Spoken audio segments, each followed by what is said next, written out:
और भाई लोगों कैसे हो। एक और वीडियो लेके आया हूँ यही जकरबर्ग वाली। आपको पता ही होगा अभी कुछ टाइम पहले जो प्रोटेस्ट हुआ था कॉकरोच जनता पार्टी वाला, उसमें प्राइम मिनिस्टर मोदी ने भी एक लास्ट में अपना एक इंस्टाग्राम छोटा सा रील डाला था। वो 300 मिलियन उसने पार करे थे ना, रिकॉर्ड बनाया मेरे ख्याल से 392 लिए थे, तो मैंने देखा भी था। बट प्रॉब्लम क्या हुई थी कि उसको 5 या 6 घंटे के लिए मेटा ने बंद कर दिया था। अब यार तुमने पीएम से पंगा लिया है, हलवा तो है नहीं। तो इन लोगों ने भी रेस करा था हिसाब किताब और थोड़ा डंडा दिया था, और सुनने में आया कि अभी आखिरकार जगरबर्ग ने माफ़ी मांग ली। तो देखते हैं वीडियो क्या क्या है, उसके बारे में फिर रिएक्ट देंगे टाइम टाइम पे। देखते हैं क्या सीन है, चलो सुनते हैं। 1 2 3 start. Mark Zuckerberg officially apologizes government of India for the error in operating the platform। तो बेसिकली हुआ कुछ ऐसा है कि 23 जुलाई को आप लोगों को याद होगा भारत के प्रधानमंत्री ने फेसबुक और इंस्टाग्राम पे रात की 12 बजे एक वीडियो डाली जहां पर उन्होंने कहा कि नीट यूजी एग्जाम के रिफॉर्म करेंगे, स्ट्रिक्ट एक्शन लेंगे।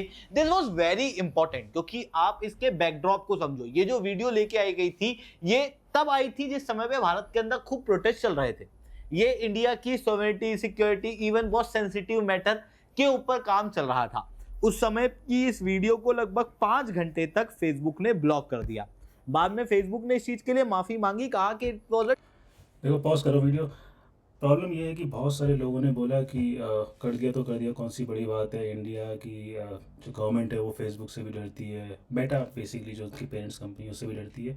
भाई जो मेटा है ना वो इतनी पावरफुल है कि अगर आपको याद होगा जो डोनाल्ड ट्रंप का पहला पहला वो था ना, पहला टेन्योर था जिसमें पहले बना था प्रेसिडेंट, उसको ब्लॉक कर दिया था फेसबुक से, है ना। तो आपको अगर याद होगा उसको पता नहीं कितने महीने तक ब्लॉक रखा, तो उस समय डोनाल्ड ट्रंप भी कुछ नहीं कर पाया था। हमें हमारे पीएम को 5 घंटे रखा, 5 घंटे के बाद हटाना पड़ा, वापस लेके आना पड़ा, और उसके बाद सबका सब हुआ, सारा का सारा सीन। तो मैं सिर्फ बता रहा हूँ कि मेटा सिर्फ ऐसा नहीं है कि इंडियन प्राइम मिनिस्टर कोई हिल गया। भाई हमने उसको हिलाया, 5 घंटे से ज़्यादा रख नहीं पाया। अगर आप पास में पढ़ोगे ना आपको न्यूज़ पूरी दिख जाएगी। डोनाल्ड ट्रंप का अकाउंट इसने पूरा ब्लॉक कर रखा था। आई थिंक ट्विटर में भी ब्लॉक था, फेसबुक में भी ब्लॉक था, मंथ्स तक रहा, पता नहीं कितने महीने तक। तो ये है भाई मेटा। अमेरिका की सारी कंपनी ऐसी है, बट ठीक है देखते हैं वीडियो में और क्या क्या। Technical glitch. बट जो पार्लियामेंट्री स्टैंडिंग कमेटी है उन्होंने फाइनली अल्टीमेटम दिया था कि सेफ हार्बर हटा देंगे अगर मेटा अपोलोजाइज नहीं करता है तो। और अच्छा, सेफ़ हार्बर के बारे में आगे आई थिंक इस वीडियो में बताया ना बताया, बट बेसिकली सेफ़ हार्बर का मतलब क्या होता है कि आपने एक वीडियो डाली, मैंने देखी, तो बेसिकली सिंपल हो गया। आप सोर्स हो, कोई गलती करोगे तो सारा का सारा आपके ऊपर केस जब बनेगा, क्योंकि मेटा बोलता है मैं सिर्फ ब्रोकर हूँ, बीच में सिर्फ एक दलाल हूँ। मैं जो वीडियो डालता है उसकी वीडियो अपने प्लेटफॉर्म में लगाता हूँ, वो देखने वाला है ना। मैं सिर्फ बीच में एक जिसे बोलते हैं बिचौलिया हूँ। तो वो ठीक है, लेकिन जिस समय आप खुद सेलेक्ट करेंगे कि किसकी वीडियो डालनी है किसकी नहीं डालनी, तो फिर आप पब्लिशर बन जाते हैं। पब्लिशर का पता है ना, आपने बुक लिखी लेकिन पब्लिशर बोलता है ये हटाओ, ये रखो, ये हटाओ, ये रखो। तो उस केस में आपके ऊपर भी केस लग सकता है यहाँ। और इन सब चीज़ों को बचाने के लिए सेफ़ हार्बर होता है। अगर सेफ़ हार्बर हट गया, है ना, अगर गलती से सेफ़ हार्बर हट गया इनके ऊपर से, तो कल की डेट में क्या होगा, अगर आप में से किसी ने उट पटांग वीडियो बनाया, किसी ने भी उट पटांग वीडियो बनाया, और वो वीडियो के ऊपर मैंने कंप्लेंट कर दिया कि भैया मुझे इस वीडियो से दिक्कत है और ये सबूत है, तो वो बंदा तो फंसेगा फंसेगा, और मेटा भी फंस जाएगा। तो इन लोगों को अभी तक प्रोटेक्शन मिल रखा है कि सरकार बोलती ठीक है जो भी है ना, अभी हम तुम्हें लाइबल नहीं ठहराएंगे, तुम्हारी कोई जिम्मेदारी नहीं होगी। लेकिन अगर ये सेफ हार्बर हट गया तो इनकी लंका लगने वाली है, ठीक है। तो जब ये वार्निंग दी थी ना हमारे एक मिनिस्टर ने, मुझे उनका नाम याद नहीं आ रहा, मेरे ख्याल से गिरिराज सिंह या ऐसी कुछ है, मैं एक बार चेक कर लूँगा। बड़े खतरनाक है। उन्होंने वार्निंग दी थी भैया ऐसा है, 3 दिन के अंदर अंदर सॉरी बोलो, नहीं तो फिर हम वाट लगा देंगे, ठीक है। तो वो सेफ हार्बर इसलिए होता है। अब वीडियो आगे देखते हैं। अभी रिसेंटली ये हुआ है कि मार्क जकरबर्ग ने ऑफिशियली अपोलोजाइज कर लिया है। पर अब आपके मन में सवाल आ रहा होगा कि भारत के प्रधानमंत्री की वीडियो हटने मात्र से इतना बड़ा इशू कैसे हो गया है। भारत का प्राइम मिनिस्टर बेटा जी हलवा नहीं है, ठीक है, बहुत बड़ी तोप है वो। तो दोस्तों केवल इशू भारत के प्रधानमंत्री की वीडियो हटने का नहीं है, it is just a tip of iceberg. अगर आप इस इशू को थोड़ा डीपली समझना चाहते हो तो इस वीडियो को ध्यान से देखना। बट उसके पहले अगर आप यूपीएससी सीएटी की तैयारी, कहा गया कि 3 दिन के अंदर अनक्वालिफाइड, मैंने बेसिकली थोड़ा सा वीडियो आगे कर दिया है, ठीक है, ताकि आपको एकदम कॉन्टेक्स्ट बना रहे। अब देखो ये क्या सीन हुआ था पूरा का पूरा। अनकंडीशनल अपोलॉजी दो, नहीं तो जो मेटा प्लेटफॉर्म को सेफ हार्बर दिया गया है वो हटा दिया जाएगा। इससे आपको समझ में आएगा कि बेसिकली मेटा ने यहाँ पर माफ़ी मांगी क्यों है। तो बेसिकली सेफ हार्बर जो है ना वो मेटा के लिए एक बहुत इंपॉर्टेंट चीज़ है, इवन किसी भी सोशल मीडिया प्लेटफॉर्म के लिए। क्योंकि सेफ हार्बर क्या है, information technology act section 79 clause 3 इससे डील करता है, जिसके अंदर सोशल मीडिया प्लेटफॉर्म को उसके ऊपर लगे जितने भी कंटेंट हैं उससे कंटेंट को मैंने थोड़ा सा आगे कर दिया क्योंकि आपको पता ही है सारा का सारा ना। तो अब मैं इस वीडियो को थोड़ा सा आगे खींचता हूँ ताकि कॉन्टेक्स्ट थोड़ा सा दूसरा बने। होता कैसा है, ठीक है। दिया गया कि एक बड़ा अल्गोरिदम बायस देखने को मिलता है मेटा के अंदर, क्योंकि ऐसे प्रकार के कंटेंट जो कि पैसे से बूस्ट करा दिए जाते हैं या फिर जो नए क्रिएटर होते हैं उनके कंटेंट। अच्छा, आपने देखा होगा इंस्टाग्राम में ना, आप कोई पोस्ट डालो और अगर आप थोड़ा सा स्ट्रगल करें तो एक ऑप्शन आता है, थोड़ा सा पैसा दो 3 दिन के लिए बूस्ट कर देंगे, थोड़ा सा और पैसा दो 10 दिन के लिए। मेरे साथ हुआ था, मैंने देखा था। बट मेरे इंस्टाग्राम में 60-70 तो सारे बंदे, बहुत पर्सनल था ना मेरा, पर्सनल वाला। तो जो मैंने दूसरा बनाया था उसमें अच्छे खासे हो गए सब्सक्राइबर, मेरे ख्याल से 12,000 के आसपास। बट इंस्टाग्राम का एल्गोरिदम अलग ही चलता है, उसमें यूट्यूब की तरह मोनेटाइजेशन ईजिली नहीं मिलता ना, उसमें आपको बहुत उटपटांग काम करने पड़ते हैं। बट मुझे आया था, बूस्ट करना है 3 दिन के लिए इतने रुपए डाल दो, 10 दिन के लिए इतने रुपए डाल दो, इसको इस टाइप से बूस्ट मिलेगा। तो भाई ये सब होता है, तो ये बेसिकली इनको सेफ हार्बर मिलना ही नहीं चाहिए। अगर ये कंट्रोल कर रहे हैं कि किसका पोस्ट कितना बढ़ाना है कितना कम करना है, तो भाई ये कहाँ से रह गए बीच, ये कहाँ से बिचौली हो गई। तो पब्लिशर बन गए ना, ये तो फिर डिसाइड करें ना सारा का सारा। और वही सारा का सारा सीन है, देखो ये एडमिट करा इन लोगों ने। ज़्यादा प्रमोट होते हैं as compare to old content creators. जैसे बीजेपी, यहाँ पर जो डाटा इन्होंने दिया निशिकांत दुबे ने, उन्होंने कहा कि देखो बीजेपी, आम आदमी पार्टी, कांग्रेस जैसी जो पुरानी पॉलिटिकल पार्टी है उनकी टोटल व्यूवरशिप केवल 23 मिलियन की है, जबकि नए एनजीओ जो कि नॉन रजिस्टर्ड अनरिकॉग्नाइज है, इसके अंदर एनजीओ के अंदर मेरे को लगता है उन्होंने लगभग सारे कंटेंट क्रिएटर को जोड़ दिया और उसके अंदर उनका कहना है कि इनकी व्यूवरशिप लगभग 27 मिलियन की है। नया अभी रिजर्वेशन हटाओ आंदोलन हुआ था, 5-6 दिन के अंदर उसकी अकेले की व्यूवरशिप 7 मिलियन चली गई। तो ये दिखाता है कि कहीं ना कहीं मेटा कुछ प्रकार के कंटेंट को बूस्ट करता है। देखो यही लोगों को समझ में नहीं आता ना कि मेटा, उसका काम है आपकी भावनाओं को भड़काना। जितना आपकी भावनाएं भड़केंगी आप उतना इंगेज करोगे। इंगेज का मतलब कि मैंने कोई गाली वाला दे दिया, मैंने किसी भी एक्स मैन को, कोई स्पेसिफिक बड़े बंदे को मैंने गाली दे दी कि ये जो हीरो है या फिर ये जो मिनिस्टर है, ये जो भी गाली दे दी। अब आप उस गाली को देखोगे और कोई ना कोई बंदा उससे चिढ़ता होगा, तो वो इंगेज करेंगे, हाँ ये गंदा था, फिर और फैलाएंगे और फैलाएंगे। तो बेसिकली जब तक आप इनको मसाला नहीं ना दोगे तब तक इनके जेब में पैसा नहीं आता, क्योंकि इनको एक ऐसा टॉपिक चाहिए जिसमें 10,000, 20,000, 1 लाख, 10 लाख, 20 लाख, 50 लाख, 1 करोड़ लोग इंगेज करें। अगर आप नॉर्मल अच्छी बातें करोगे, हाँ जी आज खाना बनाते हैं, कोई साइंस की बात, कोई बुक की बात, कोई इंगेज नहीं करेगा, लोग पढ़ेंगे, अच्छी बात है। लेकिन आप ऊट पटांग चीज़ें दो, लोगों की भावनाएं भड़कती है, लोग और उसके ऊपर गुस्सा करते हैं। कुछ कुछ लोग दांत पीसते हैं, कुछ कुछ लोग भाई साहब घर में ही लड़ने में लगे पड़े, कुछ कुछ लोग अपना आपस में दोस्तों के साथ बैठ के दारू में वहाँ पे लड़ने में लगे पड़े।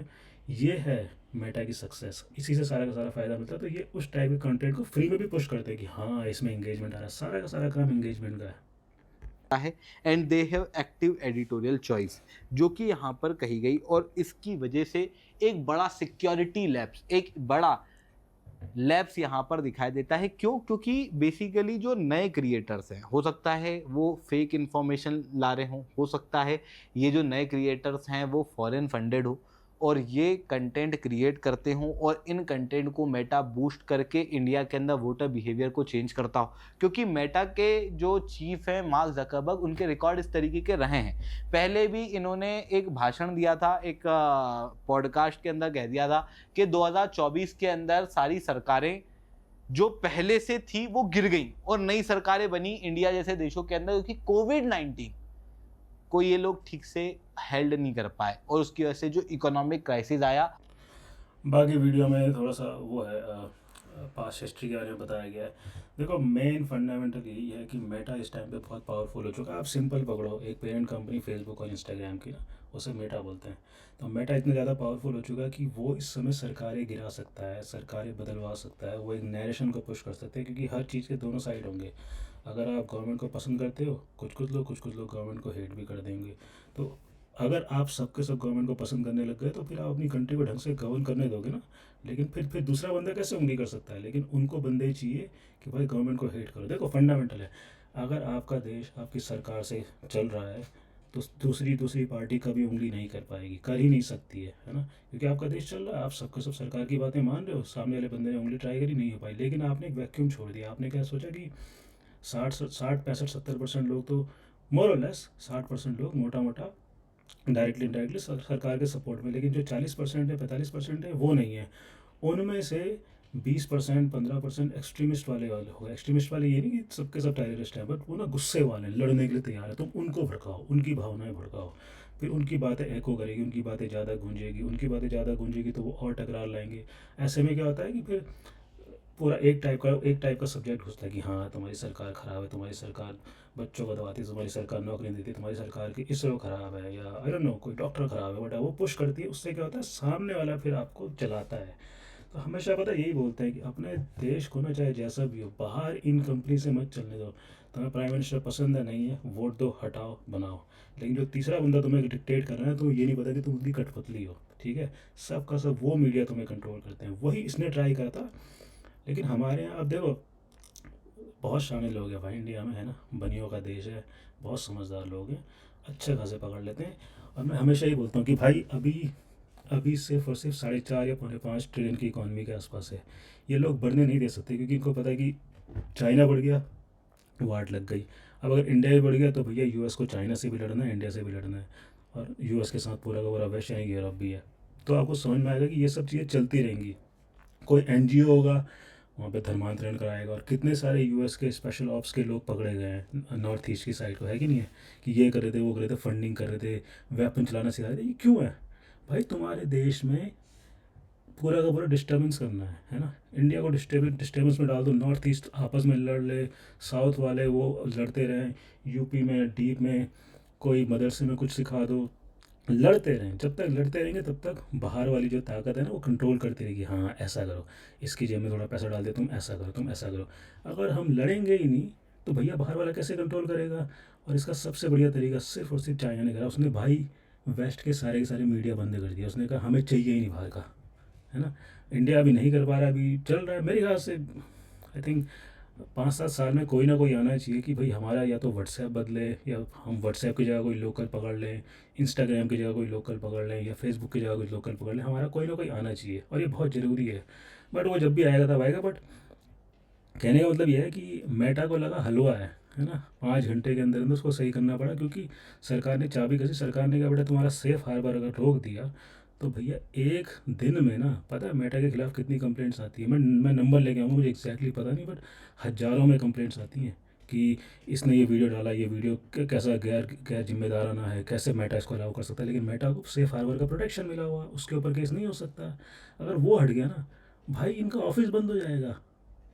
मेरा तो फेसबुक है नहीं भाई, तो और मेरे को बनाने का भी कोई इंटरेस्ट नहीं है। मेरा था आज से 7 8 साल पहले। अबे तुम भी बंद कर दो, है ना, आराम से हल्का फुल्का इंस्टाग्राम चलाओ, यूट्यूब तो सबको चाहिए होता है, मुझे भी चाहिए होता है, व्हाट्सएप सबको चाहिए, बट फेसबुक बंद कर दो भाई। कुछ रखा नहीं इन सब चीज़ों में, फालतू भड़काते हैं लोग। अपने देश की सरकार पे भरोसा करो, नहीं करना वोट से हटाओ। ये बार बार, है ना, व्हाट्सएप के फॉरवर्ड देख देख के, फेसबुक के मैसेज देख देख के आ जाना कि ये हो गया वो हो गया, भाई तुम्हारा काटा जा रहा है, तुम्हारा कट रहा है, ठीक है। कुछ समझो बात को। बट फिलहाल जो भी है, मोदी साहब ने, हमारे प्राइम मिनिस्टर ने इनको अच्छा डंडा दिया। मैं तो खुश हूँ, मज़ा आ गया सुन के ना। सॉरी बोल दिया उसको। 3 दिन में बुलाया था, एक दिन में आया बंदा, है ना, जो उनका ग्लोबल हेड था। आपको उसकी शायद वीडियो भी आई होगी, पूरे सिक्योरिटी के साथ पूरे ताम झाम के साथ एक दिन में आया। और मेरे ख्याल से उसके कुछ घंटे पहले या बाद में इसने, मार्क जकरबर्ग ने भी सॉरी बोला, बोला कि हाँ हमने देखा है कि हम थोड़ा सा फ़िल्टर नहीं कर पाए, बीबीसी ने भी कंप्लेन करी, ये वो सब। तो हल्का हल्का डंडा हो रहा है। अभी देश की इकॉनमी बढ़ेगी, इनके ऊपर डंडा लगना स्टार्ट होगा, हल्के हल्के सब करेंगे। बट तब तक थोड़ा सा देश को बचा के चलने का ना, आराम आराम से बिल्कुल संभाल संभल के चलना है। जो जिसको जो बोलना है बोलने दो। अपना देश में कोई मिनिस्टर खराब हो, वोट मत दो, लड़ो मत, कानून नहीं तोड़ने का, है ना। देश आगे बढ़ना चाहिए बढ़िया तरीके से, ठीक है। चलो नेक्स्ट टाइम मिलते हैं। जय हिंद।